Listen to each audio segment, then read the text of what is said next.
Hey guys, Barry here with Jones Sport Fishing. Hey, just wanted to go over a few my favorite baits that I love running for springers at Drano. First off, we got our kokanee cut plug. Okay, you can set these up. There's all kinds of different ways. This one's set up with a big owner treble off the back, a bunch of beads in between, so it hangs back there. Okay. Great colors, rotten banana, you can never go wrong with. Lady M, Topsy Turvy, Springer Zinger, Dusky. Those are a few of my favorites for springers.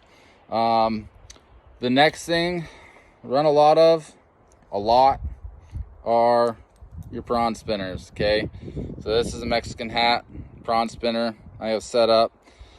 This one, some of them I'll run with 2 singles. This one is set up with a single for that prawn with a treble floater right off the top of the head of that shrimp. Okay, this is how I set a lot of them up. I like running the prawn spinners and the kokanee cut plugs on like a 30-inch leader. You can play around with that. Sometimes it doesn't seem like it matters. I like running them a little bit shorter, keep them close to that flasher, especially at slow trolling speeds. It just lets that flasher work that bait in slow conditions. So that's key in the toilet bowl when there's a lot of boat traffic and you're having to go fairly slow. Now if I'm out in the lake, I might lengthen up my leaders a little bit where I can keep my trolling speed up a little bit faster. But I also run, if I can do it in the toilet bowl, I will. But if I'm out in the lake, herring, cut plug herring.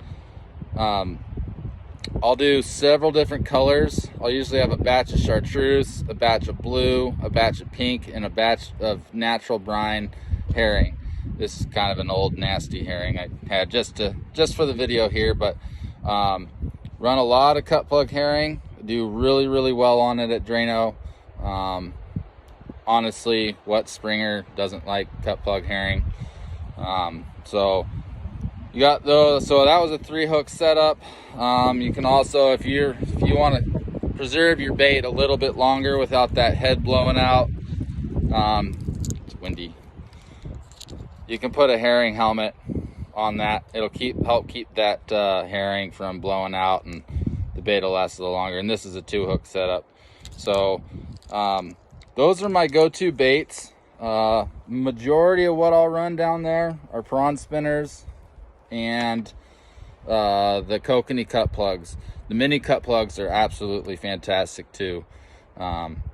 So a lot of it dictates on how busy things are, how fast you can keep up your trolling speed. Dictates a lot of what you're doing. That's why prawn spinners are kind of top notch down there, is you can run those in fairly slow conditions and get really good results out of them. So and with the prawns, I run Northwest Best Bait shrimp. I'll have a couple different batches of it that I'll add scent to, usually like a shrimp, an anise, and then a straight out of the jar that's kind of got a lot of salts and sulfites on it. So but yeah, those are my go-to baits, and yeah, come join us at Drano. Look forward to it, and we'll see you on the water, guys. Thanks. Bye.